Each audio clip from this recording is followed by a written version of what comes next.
Welcome to Lee on the Lectionary, and today we're looking at the readings for the second Sunday before Advent in Year A.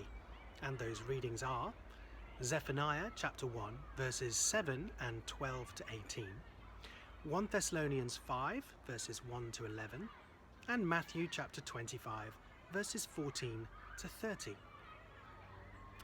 Our readings this week challenge the attitude of complacency which many have as they anticipate the end of all things.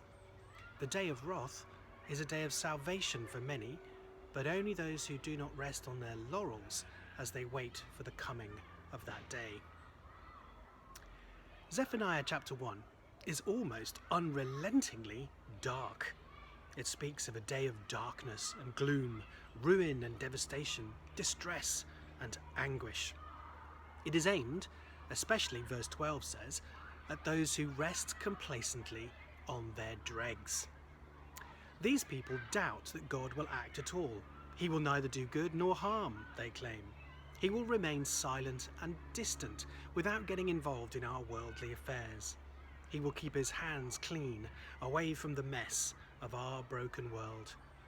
This is a practical atheism, a philosophy of despair. At the same time, these complacent deistic doubters think to rest on their earthly wealth or achievements as protection on that day, if it ever arrives. But Zephaniah warns it will be a bitter day for all who trust in things to rescue them. The images are alarming. They will be like dust or dung on that terrible day, he says, fit only to be cast aside.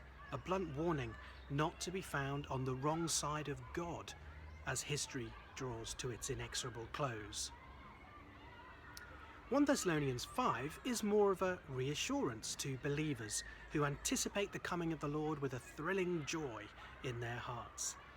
We have not been appointed for wrath on that day, but for salvation, says the apostle.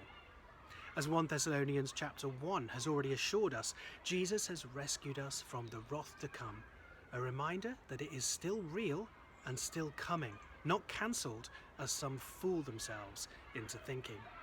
Paul is clear that the day will come suddenly, but should not be a surprise to Christians. His burden is to warn us to stay sober and alert as we wait, not missing the announcements along the way like drowsy travellers at an airport, oblivious to the clear and certain notices of the impending arrival and departure. Using the military images that he will develop further in Ephesians chapter 6, he calls us to be good soldiers of Christ, ready to get up and stand firm at a moment's notice, not falling asleep on duty by neglecting faith, hope, and love. Jesus' parable in Matthew 25 gives the same message in his characteristically engaging narrative form. Servants who wait for their master to return must prove faithful and hard-working with the resources left at their disposal. He may be gone a long time, he says, which rather scotches the idea that the early church were deluded and disappointed, thinking he was returning any second. But seeming delay should not lull us to sleep or distract us from long-term plans to endeavour great things for the Lord. Rather, it should foster an entrepreneurial spirit which seeks to leverage everything we have for the best possible return. You wicked and lazy slave would be a shocking and terrifying greeting on the great and terrible day of the Lord. Far better to hear, "Well done, my good and faithful servant." The question then is, which do we prefer? Are we motivated by the desire to please Christ in all that we do, say, and daydream about in this period of calm before the storm? One thing our readings this week hold as absolutely certain: the day is coming. Be prepared. Be very prepared.